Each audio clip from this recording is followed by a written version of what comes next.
우리 선하신 주님의 은혜와 평화가 오늘도 새벽을 깨워 주님 앞에 선 여러분 모두 가운데 임하기를 간절히 원합니다. 우리는 어제 요한복음 5장 앞부분에서 38년 된 병자가 일어나는 장면을 함께 보았습니다. 절망 가운데 있었던 한 사람이 예수님의 그 한마디로 일어났습니다. 우리는 그 은혜와 능력을 함께 경험했습니다. 그러나 요한복음 5장은 거기에서 멈추지 않습니다. 그 치유 사건이 끝이 아니라 시작이 되었습니다. 그 사건 이후 오늘 우리가 함께 읽은 본문은요, 분위기가 급격하게 반전됨을 확인할 수 있습니다. 기쁨 대신 긴장이 흐르고 감사 대신 갈등이 시작됩니다. 왜 그랬을까요? 안식일 때문이었을까요? 겉으로는 그렇게 보였습니다. 그러나 요한은 우리에게 더 깊은 질문을 던집니다. 문제는 사건이 아니라 바로 예수님의 정체성이었습니다. 사실 요한복음은 처음부터 이 질문을 향해서 계속적으로 달려왔습니다. 우리가 요한복음을 시작하면서 함께 읽었던 말씀, 요한복음 1장 14절 말씀 이렇게 되어 있습니다. 우리 함께 읽습니다. 시작. 말씀이 육신이 되어 우리 가운데 거하심에 우리가 그의 영광을 보니 아버지의 독생자의 영광이요 은혜와 진리가 충만하더라. 아멘. 요한은 예수님을 단순한 기적을 행하시는 분으로 소개하지 않았습니다. 그분을 하나님의 독생자의 영광이라고 소개했습니다. 그리고 이제 5장에서 그 질문이 공개적으로 터져 나옵니다. 이 예수는 누구인가? 그래서 오늘 우리가 읽는 이 16절 이후의 말씀은 단순히 치유의 뒷이야기라고 볼 수 없습니다. 예수님께서 자신을 스스로를 밝히시는 그러한 자리입니다. 오늘 우리는 기적을 구경하는 자리가 아니라 예수님을 다시 만나고 다시 아는 자리에 서 있습니다. 특별히 이 새벽이 예수님이 누구신지를 분명히 알고 그분의 음성을 듣는 은혜의 시간 되기를 주님의 이름으로 간절히 원합니다. 치유 사건 이후 예수님은 자신을 어떻게 드러내셨을까요? 예수님은 변명하지 않으십니다. 안식일의 논쟁에 대해서도 길게 해명하지 않으십니다. 대신 자신의 정체성을 분명하게 밝히십니다. 오늘 우리가 함께 읽은 말씀 요한복음 5장 18절 말씀입니다. 우리 함께 읽습니다. 시작. 유대인들이 이로 말미암아 더욱 예수를 죽이고자 하니 이내 안식일을 범할 뿐만 아니라 하나님을 자기의 친아버지라 하여 자기를 하나님과 동등으로 삼으심이로라. 아멘. 예수님은 하나님을 내 아버지라고 부르셨습니다. 사실 우리에게는 굉장히 익숙한 표현이지만 그 당시 유대인들은 이 말을 듣고 이 말은 정말 가볍게 넘어가는 말이 아니다라고 생각했습니다.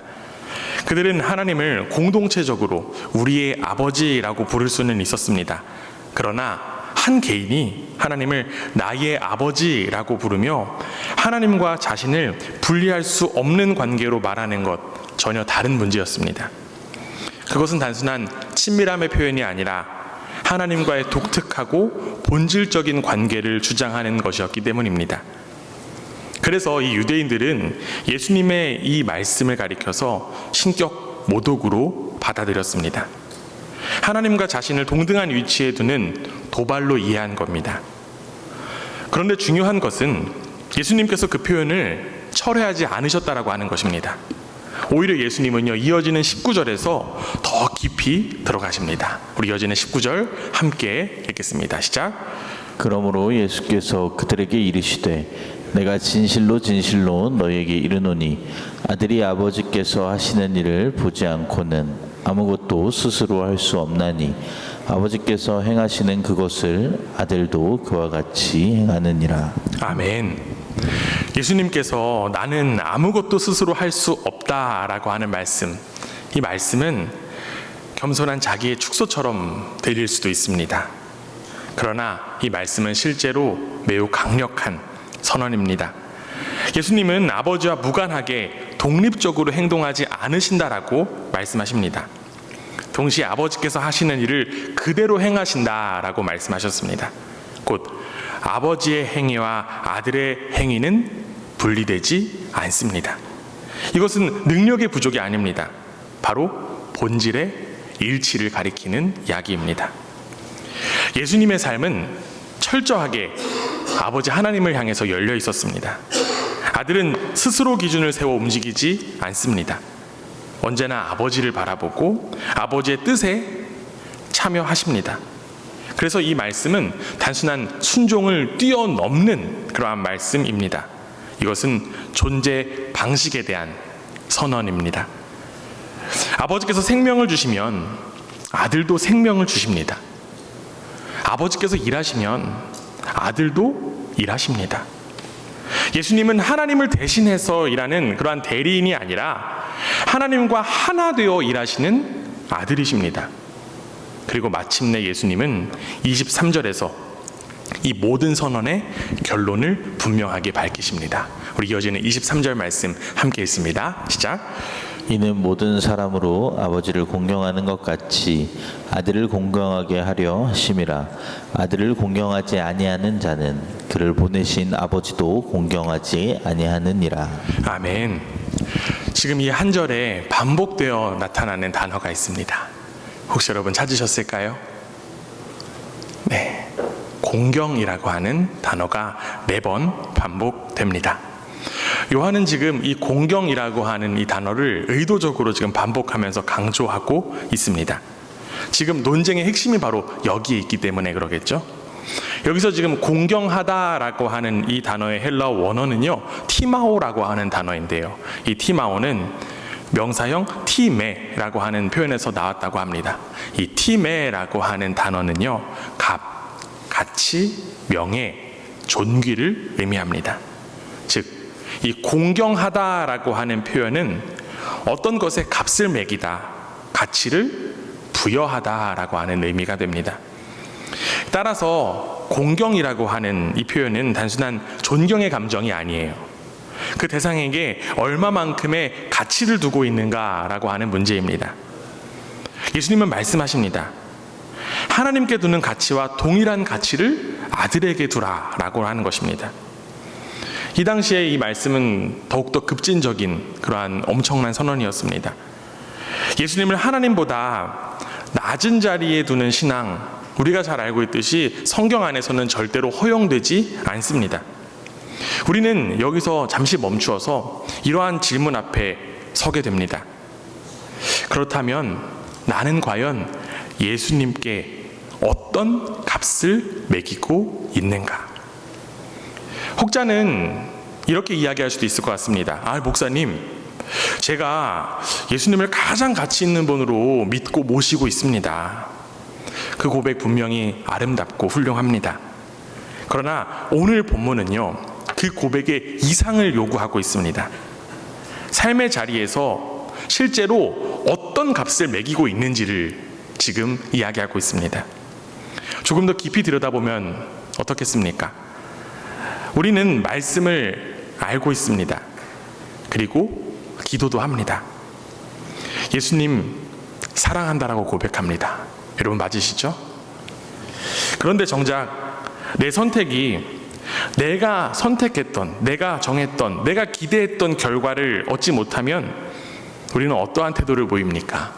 우리는 너무나도 쉽게 실망하고 분노합니다. 그리고 심지어는 그 마음에 실망의 마음이 커서 그 마음이 하나님을 향한 원망까지도 이어지곤 합니다. 왜 그럴까요? 그 순간 드러나는 것은 내가 여전히 삶의 주인으로 서 있으려고 하는 태도이기 때문입니다. 예수님을 공경한다라고 말하지만 실제로는 내가 옳다라고 여기는 그 판단, 그리고 내가 기대하는 그 결과를 더 높은 자리에 두고 있기 때문에 그렇습니다. 예수님께 최고의 가치를 둔다라고 고백하지만 내 계획이 무너지면 흔들리고 내가 기대했던 그 기대가 어그러지면 불평이 먼저 나옵니다. 그것은 결국 내가 무엇을 더 가치 있게 여기고 있는지를 보여줍니다. 입술로는 예수님 사랑합니다 라고 고백하면서도 실제 삶에서는 내 안정감과 내 계산을 더 신뢰하고 있는 것은 아닌지 우리는 지금 여기에서 돌아보아야 합니다. 사랑하는 여러분, 공경은 말이 아니라 방향입니다. 예수님을 하나님과 동등하신 아들로 공경한다라고 하는 것은 결과가 내 뜻과 다를지라도 그분의 뜻을 더 높게 여기는 것입니다. 이해되지 않아도, 손해처럼 느껴져도 그분의 말씀을 더 무겁게 여기는 것입니다. 우리 사랑하는 성도 여러분, 이 새벽에 우리는 정죄받기 위해 서 있는 것 아닙니다. 예수님의 말씀 앞에 다시 정렬되기 위해 서 있는 줄 믿습니다. 주님, 제가 여전히 제 삶의 중심에 서 있었습니다. 이제 예수님께서 가장 높은 가치를 두는 삶으로 다시 살아가겠습니다. 이 고백이 우리 안에서 새롭게 되기를 주님의 이름으로 간절히 원합니다. 예수님의 가치를 우리의 인생의 가장 큰 값으로 여기는 저와 여러분 되기를 주님의 이름으로 축원합니다. 하나님과 동등하신 아들이라면, 예수님께서 하나님과 동등하신 그 아들이라면 우리는 이렇게 질문하게 됩니다. 그렇다면 이 동등한 권위는 무엇을 위해 사용될까요?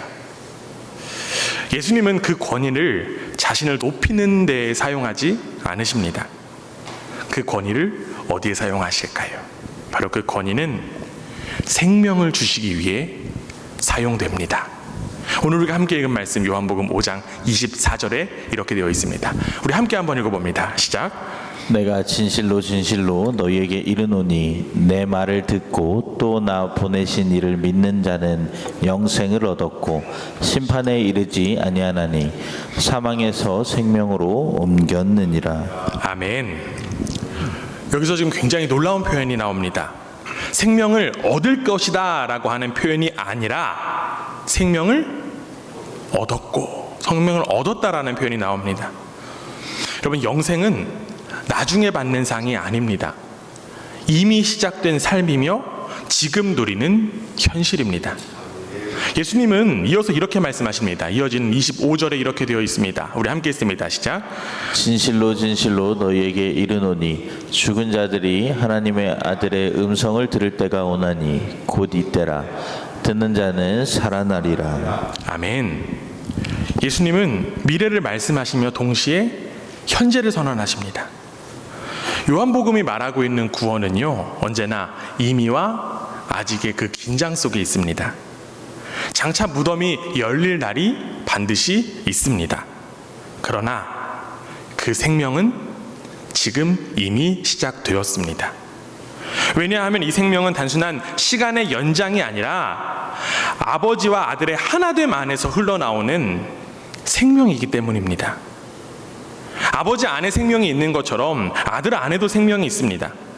그리고 그 생명이 지금 우리에게도 전달되고 있는 줄 믿습니다. 그러므로 구원은 단순히 천국 간다는 미래의 소망이 아니라, 미래의 그 약속이 아니라 삶의 관계가 이동하는 사건입니다. 사망의 영역에서 아들의 영역으로 옮겨지는 것입니다. 그렇다면 여러분, 그 생명은 어떻게 우리에게 허락된 것일까요? 빌립보서 2장 6절에서 8절, 아주 유명한 말씀인데요, 이 말씀은 이렇게 되어 있습니다. 한 절씩 교독하겠습니다. 그는 근본 하나님의 본체시나 하나님과 동등됨을 취할 것으로 여기지 아니하시고 오히려 자기를 비워 종의 형체를 가지사 사람들과 같이 되셨고, 함께 읽습니다. 사람의 모양으로 나타나사 자기를 낮추시고 죽기까지 복종하셨으니 곧 십자가의 죽으심이라. 아멘. 사도 바울은 하나님과 동등하신 분이 낮아졌음을 고백합니다. 즉, 생명의 주께서 죽음의 자리까지 내려오셨습니다. 여러분, 왜 그렇습니까? 죽은 자에게 생명 주시기 위함입니다. 결국 우리에게 허락된 이 생명의 가치는 하나님이 직접 치르신 값입니다. 그 생명의 값은 위로가 아닙니다. 도덕적인 개선도 아니에요. 종교적인 안정감도 아닙니다.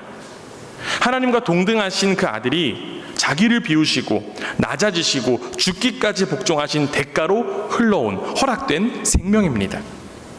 여기서 우리는 이러한 질문을 할 수 있습니다. 그렇다면 예수님이 왜 이렇게까지 낮아지시면서까지 우리에게 생명을 주셔야만 했던 것일까요? 전지전능하신 하나님이시라면 우리에게 생명 주는 일, 아주 우아하고 멋진 그러한 방법이 있을 것 같은데 왜 이러한 비참한 방법을 선택하셨던 것일까요? 우리는 이렇게 묻지 않을 수 없습니다. 그러나 우리는 다시금 지난달에 살펴본 창세기의 말씀 다시금 떠올려 볼 수 있어야만 합니다. 여러분, 아담과 하와가 선과 악을 알게 하는 나무의 열매를 먹은 그 사건이 바로 우리의 본질이기 때문입니다. 주인이신 그 하나님을 몰아내고 내가 주인이 된 그 자기중심적인 존재가 바로 저와 여러분입니다. 이를 사도 바울은 이를 두고 이렇게 이야기합니다. 로마서 3장 23절에 이렇게 되어 있습니다. 모든 사람이 죄를 범하였음에 하나님의 영광에 이르지 못하더니. 하나님을 주인의 자리에서 몰아낸 결과는 바로 죽음이었습니다. 그리고 그 죽음은 바로 관계의 단절입니다. 그러나 하나님은 우리가 하나님의 영광에 이르지 못하는 것을 방치하실 수 없었습니다. 아니, 포기하실 수 없었습니다. 우리가 요한복음을 통해서 살펴본 것처럼 하나님은 우리를 이처럼 사랑하시기 때문에 그렇습니다. 그렇기 때문에 하나님은 그 죄의 값을 스스로 지불하십니다. 로마서 6장 23절에 보면 죄의 값은 사망이다 라고 되어 있습니다. 사실 하나님은 이 값을 스스로 지불하실 필요가 없으십니다. 그러나 그 값을 스스로 지불하십니다. 여러분, 왜 그럴까요? 하나님은 정의의 하나님이시기 때문에 그 정의를 이루시면서 동시에 사랑의 하나님이시기 때문에 그 사랑을 이루시기 위함이었습니다. 결국 하나님과 동등하신 그 아들 예수님의 값을 스스로 지불하심으로 인하여 우리에게 영원한 생명을 주셨다라고 하는 것입니다. 사랑하는 여러분, 여러분에게 허락된 그 영원한 생명이라고 하는 값이 얼마나 큰지 우리는 절감할 수 있어야만 합니다. 그리고 그 절감은 단순히 미래를 위한 것이 아니라 바로 지금 여기에서 필요한 것인 줄 믿습니다. 우리는 이미 예수 그리스도로 인하여서 사망에서 생명으로 옮겨진 사람들입니다. 그렇기에 우리의 가치는 무엇일까요? 바로 예수 그리스도인 줄 믿습니다. 세상은 우리를 향해서 이렇게 묻습니다. 당신 연봉이 얼마입니까? 당신은 어떤 가치가 있습니까? 세상은 연봉, 직함, 성취로 우리를 재단합니다. 이 세상이 재단하는 가치에 우리는 스스로를 평가절하하면서 비하하기도 하고 때로는 우월해지기도 합니다. 그러나 여러분, 우리의 가치는 오직 예수 그리스도 안에 있는 줄 믿습니다. 예수님의 값이 바로 저와 여러분의 생명이라는 것입니다. 그렇기에 이 생명을 받은 사람들은 옛 사고 방식대로 살아갈 수 없습니다. 죽음을 기준으로 살아갈 수 없다라고 하는 것입니다. 두려움과 절망을 삶의 주인으로 둘 수 없습니다. 우리는 이미 사망에서 생명으로, 어둠에서 빛으로, 자기 중심에서 아들의 영역으로 옮겨진 존재이기 때문입니다. 우리 사랑하는 성도 여러분, 이 새벽에 우리는 다시금 진지하게 물어볼 수 있어야만 합니다. 나는 과연 생명을 믿는 사람입니까? 아니면 생명 안에 살고 있는 사람입니까? 이미 생명을 받았다고 말하면서도 여전히 죽음의 언어로 말하고 죽음의 기준으로 판단하고 혹여나 죽음의 두려움 속에 있지는 않으십니까? 예수님은 지금도 생명을 주시는 분이신 줄 믿습니다. 그리고 그 생명은 단지 미래의 약속만이 아니라 지금 이 순간 우리의 존재를 새롭게 하시는 능력인 줄 믿습니다. 이 생명을 절대로 가볍게 여기지 말고 그 값에 합당한 삶을 살아가는 저와 여러분 되기를 주님의 이름으로 축원합니다. 사랑하는 여러분, 우리는 이미 사망에서 생명으로 옮겨진 사람들입니다. 여러분, 아멘이십니까? 우리는 어둠에서 빛으로, 자기 중심에서 아들의 영역으로 옮겨진 사람들입니다. 아멘이십니까? 누구 때문에요? 예수 그리스도 때문입니다. 그렇다면 우리는 여기서 한 걸음 더 나아가 이렇게 질문해 볼 필요가 있습니다. 그 생명 받은 사람들은 어떻게 살아야 합니까? 그 값비싼 생명에 걸맞는 삶은 어떤 삶일까요? 예수님은 생명을 주시는 뿐만 아니라 그 생명이 어떻게 드러나는지를 직접 보여주십니다. 그리고 그 답은 놀랍게도 아주 단순합니다. 바로 아들의 음성을 듣는 삶이에요. 예수님 이렇게 말씀하십니다. 우리가 앞서 읽은 25절에 이렇게 되어 있습니다. 우리 다시 한 번 더 읽습니다. 시작. 진실로 진실로 너희에게 이르노니 죽은 자들이 하나님의 아들의 음성을 들을 때가 오나니 곧 이때라. 듣는 자는 살아나리라. 아멘. 여기서의 생명은 단순히 상태가 좋아지는 것을 의미하지 않습니다. 죽음에서 벗어난 안정된 상태를 말하는 것도 아닙니다. 여러분, 생명은 관계의 회복입니다. 하나님과 단절되었던 관계가 바로 예수 그리스도로 인하여서 다시 연결된 것입니다. 그리고 그 관계는 언제나 음성을 통해서 유지됩니다. 사랑하는 사람의 음성을 듣지 않는 관계는 점점 멀어질 수밖에 없습니다. 마찬가지로 하나님과의 관계도 음성을 통해 살아 움직입니다. 그래서 생명을 받은 사람들의 특징은 직분이나 능력이나 경력이 아닙니다. 생명을 받은 사람의 특징은 바로 듣는 것입니다. 그런데 듣는다는 것, 단순히 귀로 소리를 받아들이는 것이 아닙니다. 정보를 축적하는 것도 아니에요. 듣는다는 것은 삶의 방향을 그 음성에 맞추는 것입니다. 결정을 그 말씀에 정렬하는 것입니다. 그리고 예수님은 그 삶을 몸소 직접 보여주셨습니다. 오늘 우리가 함께 읽은 말씀, 요한복음 5장 30절 말씀, 우리 함께 읽습니다. 시작. 내가 아무것도 스스로 할 수 없노라. 듣는 대로 심판하노니 나는 나의 뜻대로 하려 하지 않고 나를 보내신 이의 뜻대로 하려 함으로 내 심판은 의로우니라. 아멘. 하나님과 동등하신 아들이 자기 뜻을 기준으로 살지 않으셨습니다. 듣는 대로 심판하신다라고 말씀하십니다. 즉, 예수님의 삶의 기준은 자기 판단이 아니라 아버지의 음성이었습니다. 여러분, 이것이 바로 생명의 방식입니다. 생명을 받은 사람은 자기 뜻을 절대화하지 않습니다. 자기 감정을 기준으로 삼지 않습니다. 자기 경험을 최종 판단으로 두지 않습니다.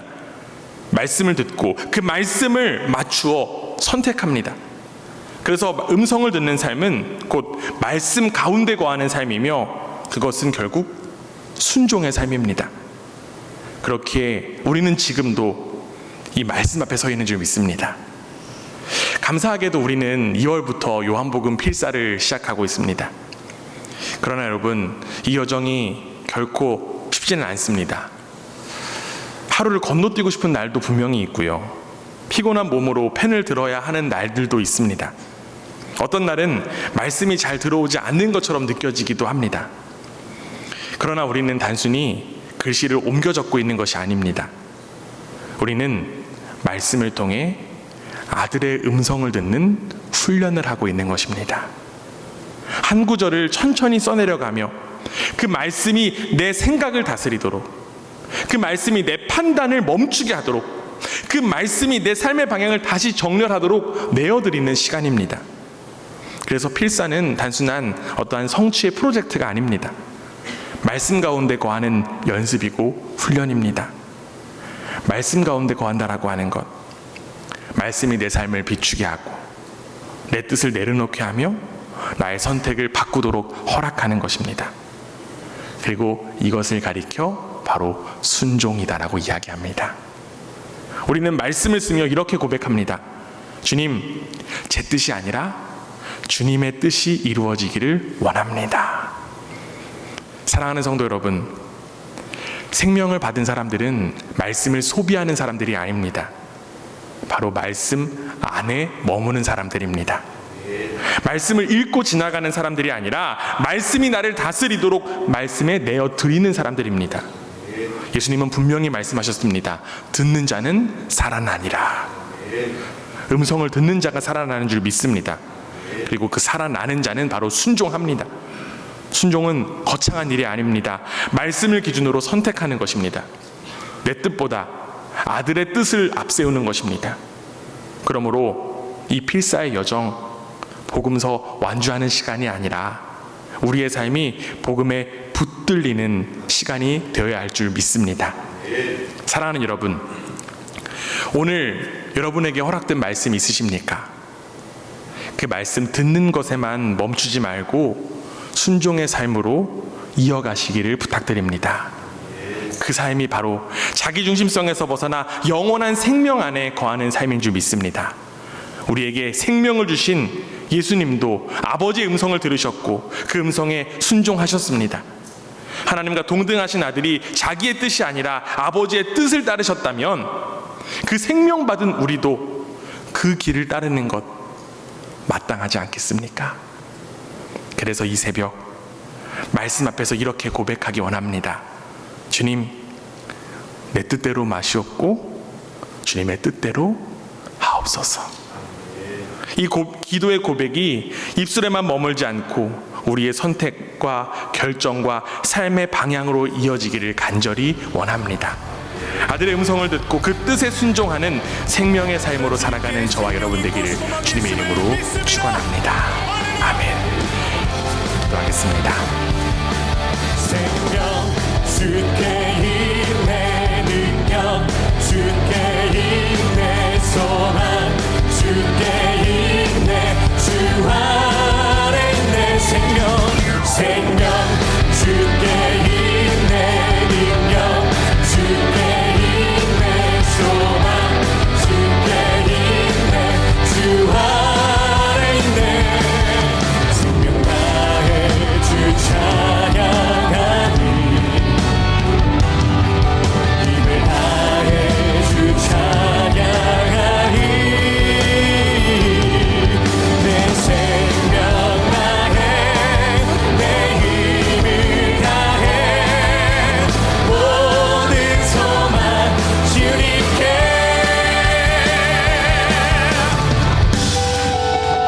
One, two, three. 생명의 주께 있네 능력 주께 있네 소망 주께 있네 주와 한번 더 고백할까요? 생명 주께 있네 생명의 주께 있네 능력 주께 있네 소망 주께 있네 주와 생명 가게 생명 나의 주 찬양하니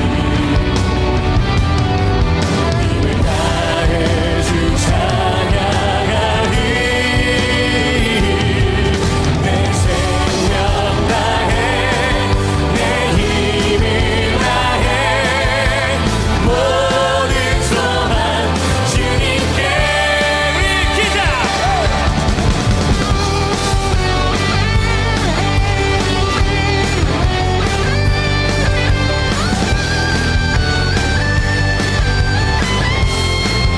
생명 다해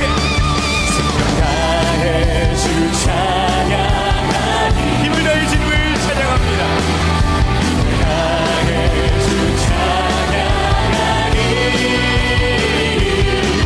내 생명 다해 내 힘을 다해 모든 소망 주님께 주께 영광 주께 영광 주께 영광 주께 영광 전능하신 주께 영광 왕의 왕 주의 주 왕의 왕 주의 주 하늘과 땅과 모든 것 지으신 주 영광 돌리